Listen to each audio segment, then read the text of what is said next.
semuanya. Assalamualaikum warahmatullahi wabarakatuh. Salam sejahtera untuk kita semua. Oke, kita akan melanjutkan program kita, yaitu membahas tentang latihan soal induksi elektromagnetik episode yang keempat ya. Oke, mudah-mudahan dengan latihan yang keempat ini kalian itu lebih mahir dan mampu mengaplikasikan konsep ke dalam perhitungan jenis apapun soalnya. Oke, yang berhubungan dengan induksi elektromagnetik. Untuk selanjutnya perhatikan aplikasi konsep atau rumus ke dalam perhitungan. Oke, lanjut ke pembahasan nomor 31 ya. Nah, nomor 31, sebagai GL maksimum satu generator menjadi 2 kali semula, maka gitu ya. Nah, ini kembali lagi ke soal yang telah lalu ya, pada video yang ketiga tuh ya, yaitu soal latihan soal yang ketiga. Nah, ini berarti ada GGL itu bergantung pada N, kemudian B, kemudian omega ya, kemudian NBA omega ya, NBA gitu ya. Nah, ini kesininya itu kan sinus theta ya. Nah, berarti di sini perhatikan ya. Ini boleh diganti dari E sama dengan N B I 2VF ya, F kali A, atau pakai periode juga boleh begini ya. Berarti N B 2V per T kali A ya. Nah, ininya sama, sin tetanya sama ya. Nah, sekarang option A gini.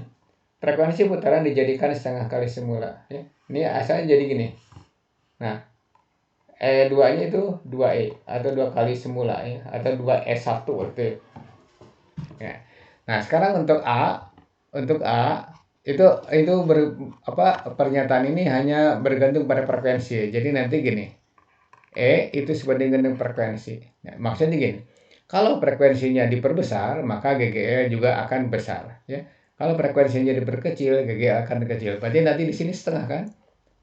Setengah. Nah, berarti kecil kan? Nah, ini kan 2 kali. Nah, berikutnya option B, periode putaran dijadikan setengah kali semula. Nah, bagaimana? Berarti nanti E itu sebanding dengan 1 per periode. Nah, kenapa 1 per? Karena di sini kan F itu kan 1 per periode ya. Gitu. F itu 1 per periode. Ya. Nah, atau gini. Nah, di sini berarti berbanding terbalik. E itu berbanding terbalik dengan berbanding terbalik dengan periode. Jadi nanti gini. Jika E-nya jika T-nya setengah kali semula nih setengah kali semula, itu berarti GGE-nya akan 2 kali ya. Akan 2 kali. 2 kali semula ya. Itu.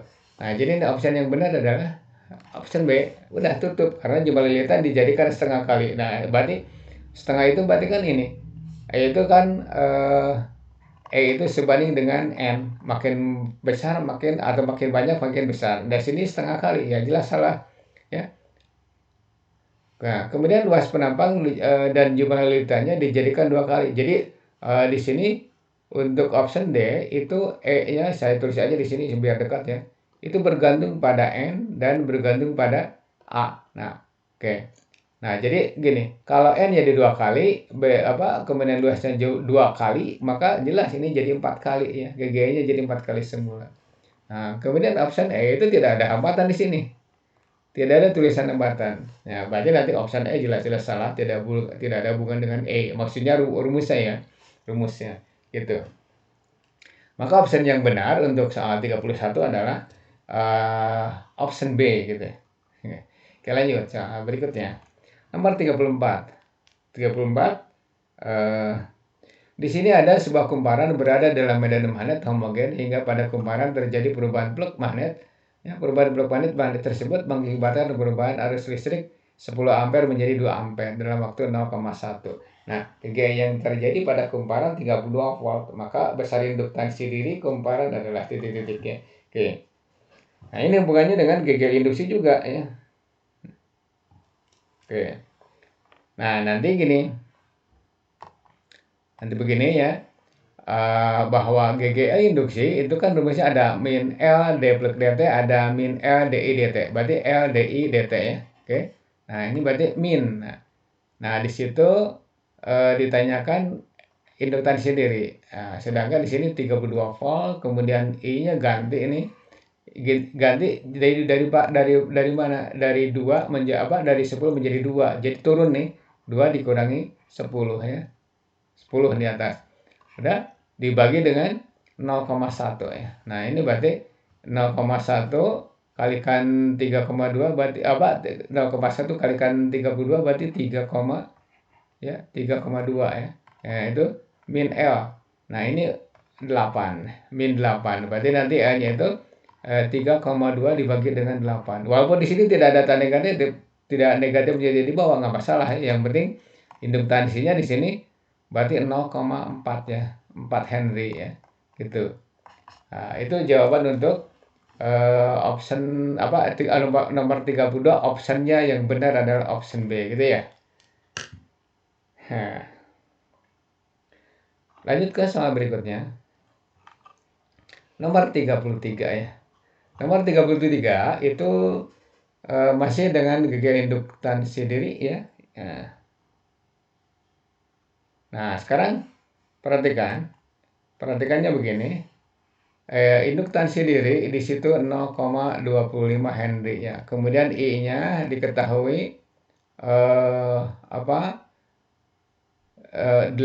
dikurangi 6 T kuadrat seharusnya ya. I-nya itu. Ini berarti I-nya fungsi waktu ya. Nah, bagaimana caranya? Ya, bagaimana caranya? Nah, sekarang perhatikan. Nah, ternyata GGL-nya itu 12 volt ya. Oke. Nah, maka di sini rumusnya L sama dengan E sama dengan min L DI DT. Nah, artinya apa? Turunkan ya. Nah, sementara gini, ini adalah 12 ya. Kemudian ini L ya. Kemudian di sini D, I-nya masukkan 8 dikurangi 6 T kuadrat ya, DT ya. Maksudnya turunkan I terhadap T. Nah, ini 12 sama dengan min L. 8 kalau diturunkan itu jelas 0 ya. Berarti 0 kurang 0 ya. Dikurangi 12T ya. Tuh, per. Nah, ini turunkan DT. Nah, oke.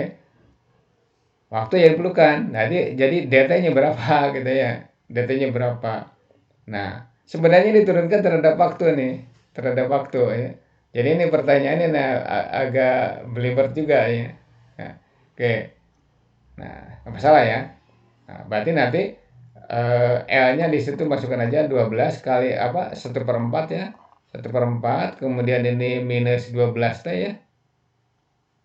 Oke dulu, salah nih, salah. Ini hasil turunannya begini ini, hasil turunannya nih. Saya hapus ya. Wah ini kacau. Gini. Ini 1/4 ya. Ini negatif kan. Berarti nanti 12T ya. Oke, coret kan ini. Nah, ini 12. Kemudian ini 3T, ya udah 12 nih. Nah, maka nanti T-nya dapat itu 4 sekon gitu ya. Nah, ini padahal soal gampangnya. Turunkan sama dengan ya. Nah, DT gitu ya. Oke. Itu soal nomor 33 ya. Soal nomor 33 udah dijawab yaitu option C ya.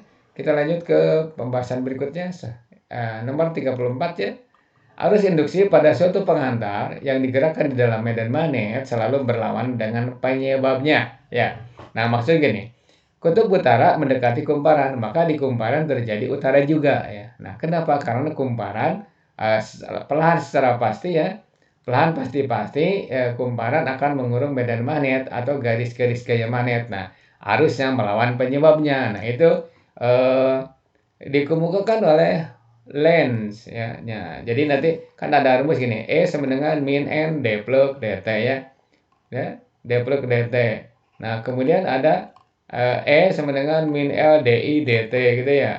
Di sini juga sama min N delta plus ya. Delta plus per delta T. Oke. Atau di sini min L delta I per delta T gitu ya. Nah, ini berarti tanda negatifnya itu sesuai dengan hukum Lenz. Nah, apa artinya? Arus induksi pada suatu penghantar selalu melawan penyebabnya. Oke. Itu hukum Lenz. Nah, jadi tanda negatifnya boleh dibuang gitu kalau dalam saat menggunakan rumus. Oke, lanjut ke pembahasan berikutnya. Nomor 34. 35, sorry. 35 ya. Nah, kumparan primer 1000 berada dalam apa gini, dulu bukan kumparan. Sebuah kumparan dengan jumlah lilitan 1000 berada di dalam medan magnet. Nah, jika kumparan dapat mengurung garis gaya magnet 0,05 Weber dalam waktu 1 sekon, nah maka GGA-nya berapa? Nah, tadi di soal di belakang saya sudah membahas ini bahwa E sama dengan min N ya delta plug dt ya. Nah, gitu. Berarti di sini ditanyakan GGA induksinya berarti 1000 ya. Nah, kemudian di sini deltanya itu langsung aja 0,05 ya dibagi dengan 1 ya. 0,05 1. Nah, ini berarti 1000 kali 0,05 berarti 50 kan? Nah, ini 50 negatif 50 volt. Oke. Nah, tanda negatifnya akan dibawa karena hukum Lenz itu tadi berlakunya. Maka GGA yang terjadi itu 50 volt ya. Oke. Jawab sini gitu. Nomor 35. Oke. Lanjut ke soal berikutnya, nomor 36. Oke, sebuah trafo dapat menurunkan tegangan 2200 volt menjadi 110 volt. Sekundernya 25 buah. Maka jumlah primernya berapa? Oke, di sini berarti step down ya, step down trafo ya. Maka berlaku begini. P primer berbanding V sekunder sama dengan N primer berbanding N sekunder. Kalau pakai I berarti langsung IS berbanding IF, IP ya. Nah, ini berarti 2200 ya berbanding 1110 sama dengan ditanyakan N primernya. Nah, sekundernya di situ 25 ya. Gampang nih. Berarti 11 0 N primer sama dengan 2200 kalikan 25 Oke. Coretan ini. Nah, ini berarti 2 kan? Coretnya. Berarti N primer sama dengan 2 ya. Kalikan 25. Nah, berarti ini 50 buah ya. Gitu. Maka ya, lilitan sekunder ya. Lilitan sekundernya 25. Nah, sedangkan untuk primernya yaitu 50 buah ya. Ntar dulu, ini kalau salah nih. Ntar 50 oh, ini bukan 50, ini 20 nih hasilnya nih. Ini 20. Ini berarti 500 ya, sorry, 500 buah. Mohon maaf lagi nih. Oke. Nomor 36. Berarti nanti option yang benar di situ jelas adalah 500 lilitan ya atau 500 buah. Oke, lanjut ke soal berikutnya. Nomor 37. Sebuah trafo. Nah, kumparan primernya 1000, kemudian sekundernya 200. Nah, kemudian dipasang pada arus bolak-balik primernya 600 volt, maka besar tegangan sekundernya berapa? Ya.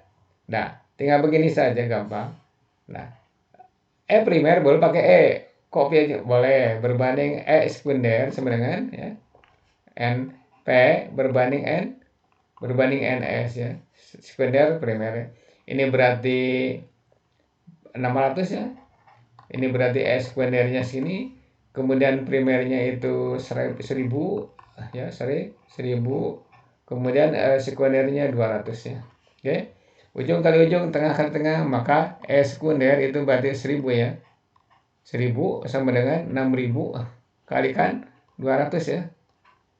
Oke. Nah, berarti kan sisanya berapa? Sisanya adalah 6 dikalikan 20 ya. Berarti 120 volt ya. Itu untuk soal nomor 37. Gampang ya, masih gampang nih. Maka ulangan induksi elektromagnetik harus benar-benar gede ya. Sebenarnya di depan ada rangkaian arus bolak-balik, ini susah sekali itu ya. Nah, tapi tenang, insya Allah nanti kita akan membahasnya dengan sebaik mungkin. Oke, lanjut ke soal berikutnya. Nomor 38 ya. Nah, nomor 38 begini. Jumlah lilitan kawat kumparan primer dan sekunder itu 1:4 ya. 1:4. Nah, jadi gini, N primer berbanding N sekunder itu 1:4 ya. Berarti nanti N sekundernya 4 N primer atau 4 kali dari jumlah lilitan primer ya. Nah, kuat arus masukannya 10 volt dan 2 ampere. Nah, ini berarti P primer itu berarti 10 volt ya. Kemudian I primer di situ 2 ampere ya. Nah, rata-rata jika daya rata-rata yang berubah menjadi kalor pada transformator yaitu 4 watt, nah berarti tegangan ini apa nih? Nah, ini berarti ditanyakan tegangan sekundernya berapa nih ya. Nah, kita coba bahas ya. Nah, dengan menggunakan efisiensi ya. Di sini 100% nih. Tar dulu nih, kita lihat dulu. Nah, ini ditanyakan jika dayanya rata-rata ya. Oke. Berarti ini dulu P primer berbanding V sekunder sama dengan ya N primer berbanding N sekunder ya. Nah, siapkan aja rumusnya. Berikutnya di situ ada perbandingan ya, perbandingan. Ntar kita pakai ini dulu. Nah, coba masukkan dulu ini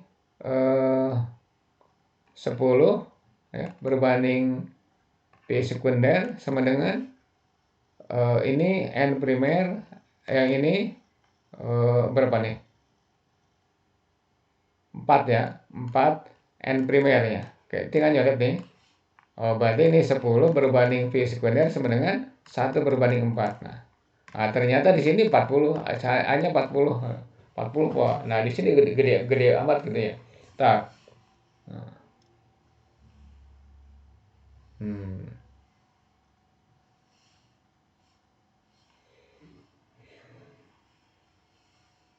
Yap. Nah,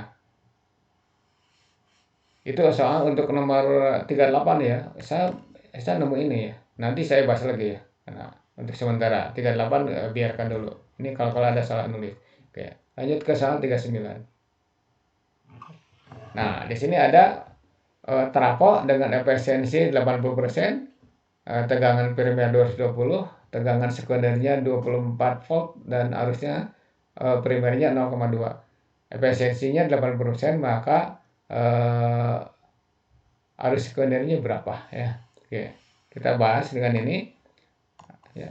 Efisiensi sama dengan ya, berarti P sekunder per V primer ya, kalikan 100% ya. Nah, ini berarti 80%, udah aja langsung 0,8 sama dengan, nah ini ganti nih, berarti 24 kalikan I sekunder dibagi dengan P itu kan V kali I ya. P itu sama dengan V kali I atau E kali I. Nah, ini berarti 220 ya. 220 ya, kalikan 0,2 ya. Kalikan 0,2 ya. Oke. Nah, ini berarti ini dengan ini coret ya, coret ya. Berarti di sini 3 ya. Ntar. Ini 3. Atau 3I sekunder ya.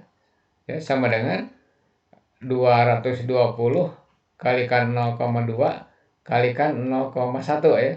Karena kan 0,8 bagi 0,8 kan 1. Dan kali ya benar 1 ya, benar 0,8 kali 0,8 1. Sedangkan di sini 0,8-nya berarti 0,1-nya. Nah, ini bagi 3. Nah, berarti I sekunder sama dengan, nah, ini kalikan ke sini 220 kali 0,02 ya. Nah, per 3 ya. Oke, ini nggak pas tuh ya, nggak salah ya. Ini berarti 22 kali, nah ini berarti 4,4 ya per 3. Nah, hasilnya berapa nih? 1,4. Nah, 1,4 sekian ya. Nah, berarti yang mendekati adalah option B gitu ya, 1,4 sekian ampere ya. Titik-titik ampere ya. Nah, bisa ditebak. Oke. Nah, nah, itu nomor 39 ya. Nah, sekarang kita lanjut ke soal berikutnya. Nah, sekarang ini ada soal yang berhubungan dengan arah arus induksi. Ingat ya, arah arus induksi dapat menggunakan cross product ya, cross product. Tetapi untuk membahas soal ini, kita siapkan dulu arah mata angin ya. Kenapa? Karena di sini ada selatan, barat, utara sampai seterusnya. Nah, ini berarti yes. Nah, tuh ini kan saya dulu yang ininya ya. Nah, kemudian ini atas bawah ya. Nah, ini satu lagi ya. Ini SBUT ya, selatan, barat, utara, timur. Ini atas ya. Ini atas, kemudian yang ini bawah ya. Nah, oke, ini bawah. Nah, pertanyaannya gini, kawat vertikal ya, kawat vertikal. Ya, berarti nanti vertikal itu kawatnya atas bawah ya, atas bawah. Gitu. Ini seharusnya lurus ya, tapi nggak apa-apa bengkok juga. Nah, kemudian digerakkan ke mana? Ke arah selatan nih, ke arah selatan ya, dengan kecepatan tertentu. Nah, perhatikan ya. Saya pernah mengulas begini. Terus memotong medan magnet, maka gini ya dulu, arah magnetnya ke arah timur. Nah, ini B-nya ke arah timur B. Jadi gerakannya ke arah selatan, kemudian arusnya terus bukan arusnya, digerakkan ke arah selatan ya. Jadi saya gambarkan lagi nih. Saya gambarkan lagi. Nah, ini berarti V ya. Kemudian ini berarti B ya, ini timur ya, ini barat, yang ini atas ya. Ini bawah ya. Nah, ini berarti untuk menentukan arah arus berarti V cross B. V cross B itu sama saja dengan I ya. Oke. Kalau I cross B itu menunjukkan adanya arah gaya magnet. Nah, sekarang pakai yang mana? Pakai yang atas. V cross B ini berarti putar V terhadap B. Sama saja dengan kita memutar baut yang ada di langit-langit. Jadi nanti ke atas itu arahnya. Nah, gitu ya. Nah, ini arah arus induksi. Nah, perhatikan ya. Kalau gerakannya ke arah timur, ke arah barat, ke arah selatan, nah kemanapun itu yang namanya ada arah ke selatan tidak mungkin ada jawaban selatan dan utara.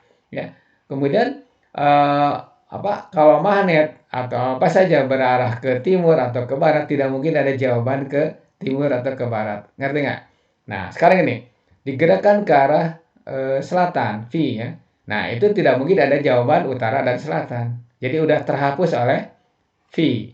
Nah, atau terwakil oleh V. Kemudian medan magnet dari barat ke timur, tidak mungkin ada jawaban barat dan timur. Jadi yang ada di mana? Yang ada yang belum ada, jawaban itu ada atau mengarah ke arah mata angin yang belum ada. Nah, mana? Atas atau bawah gitu ya. Nanti nggak? Gitu. Berarti atas bawah. Jadi jawabannya ada atas, ada bawah. Nah, kalau jawabannya selatan, barat, utara itu udah jelas salah ya. Berarti sekarang tinggal apa? Nah, tinggal V cross B itu sama dengan I. Nah, maka medan garis gaya, bukan garis gaya. Maka arus induksi itu arahnya ke atas gitu ya. Oke. Itu soal nomor B. Bukan option B, soal 40 option E gitu ya. Ini belepotan ya, mohon maaf ya. Oke. Nah, itu penjelasan untuk soal-soal dari nomor 31 sampai 40 ya. Mudah-mudahan lebih memahami dan mampu mengaplikasikan konsep-konsep induksi elektromagnetik ke dalam praktikan yang lebih tinggi dan variasi lagi. Oke. Nah, nanti ini kita sambung ke latihan 5 atau kita sambung ke rangkaian arus bolak-balik ya. Nah, kemungkinan arus bolak-balik nanti saya kasih tahu dalam video selanjutnya. Kalau misalkan sempat kita main-main lagi di latihan 5 induksi elektromagnetik ya. Oke.